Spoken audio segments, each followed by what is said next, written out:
Fahameraba-tsika tsy ariavindray tatro maraina ny talata fa 9 volana septambra izao misaotra an'Andriamanitra isika fa mbola meny tombonandro indray afahantsika miaona amin'izay mandray ny famonjam-pony. Lohanderantsika ny amin'ny mofinainan'io dia vavaksika. Tomban'Andriamanitra eo tolotra anao ny dera ny laza ny asa sy ny voninahitra. Misaotra anao izay fa mbola meny tombontsoa lehibe indray an'io afahanay mandray ny teninao.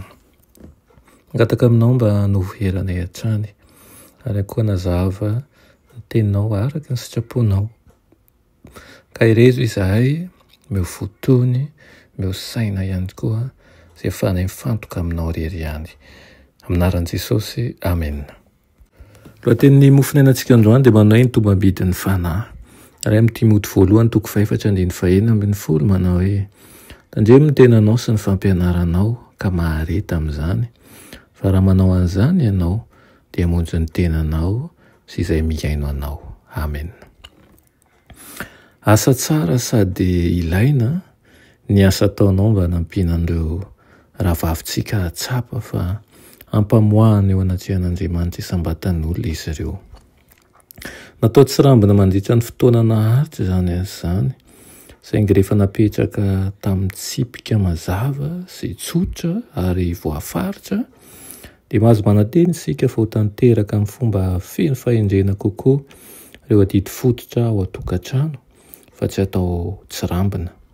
Tian'Andriamanitra isika nazava tsara amin'ireo izay tsy mbola mahatakatra an'izany fa manana tombam-bidy lehibe ny fanahin'ny olona. Raha azontsika atao ny mifandamina tahaka an'izao ataonao izao mba hanofana tsara tsy hankiato ny fiangonana ny amin'ny anjara tokony ataony amin'ny mampanompo ny mpampianatra azy ireo dia hanana ny aina sy ny hery ilaina izay tsy ampy tamin'ny efa ela ny fiangonantsika. Manandanja ambony an'i Kristy mpamonjitsika ny fanahy, mandalo fotoam-pahasaranana mafy ireo anapavintsika sy rahalahintsika noho ny ankohonan'ny tombo sy ny fisedrana lalovana izay zara raha takatry ny olona. Efa ela tokoa manko no faniriana mba hita vehivavy mpanabe mba hanampy azy hitraka amin'ny fahakeviana sy hatsapa fa afaka manao asa ho an'tovy aminy koa izy ireo. Hita ianao sy ireo izay iray hina aminao amin'io asa io Andriamanitra. Maro amin'ireo tanora no efa sy ireo anapavintsika izany no efa zokinjokiny no menatra miresaka momba ny fivavahana.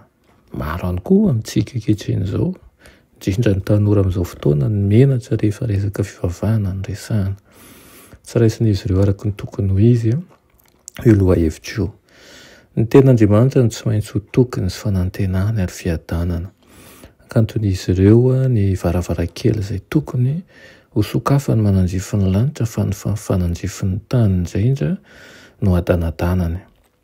Kanefa rehefa ho hitan'izy ireo ny fahambonian'ny fanahin'ny olombelona dia akato ny varavarana manandrify ny tany, tsy hantehatra amin'ny famarifaliana sy ireo fikambanana eto an-tany intsony izy ireo. Hiataka sy hisaraka amin'ny adalana sy ny fahotana izy ireo fa hanokatra kosa ny varavarankely manandrify ny lanitra mba azahoan'izy ireo mandinika ireo zava-panahy. Ireo mpiasa mahita fahombiazana indrindra dia ireo izay manompo an'Andriamanitra amin'ny mpifaliana amin'ny zavatra kely sy bitika ary indrindra ireo izay mahatoky ihany koa ary mahatsapa fa miantso an'Andriamanitra. Miantso tokoa Andriamanitra na dia kely taona aza ny olona na dia be taona aza ny olona na saranga manao ahoana na asa manao ahoana. Fa ny ilaina amintsika dia ny fahavononana hanao ny asan'ny Tompo satria ny Tompo no manome ny fahaiza-manao rehetra. Engany mba ao anatin'izany tsika ka nanafana fahavononana tena tokoa hanao ny asan'Andriamanitra. Vavaksika. Ny Andriamanitra tsara indrindra izay an-danitra misaotra anao izay ny amin'izany tenao izany. Ngataka aminao mba handrotsaka fanahinao masina izay ao aminay tsirairay avy. Atsapanay ny tombam-bidin'ny fanahy ka afanay mitandrina ny amin'ny tenanay sy ny fampianarana izay hoentinay. Afahanay ihany koa ho liana kokoa sy tsy atahotra hiresaka momba ny fivavahana ary tsy ho menatra tokoa satria ianao no efa nividy anay. Anaran'i Jesosy, amen.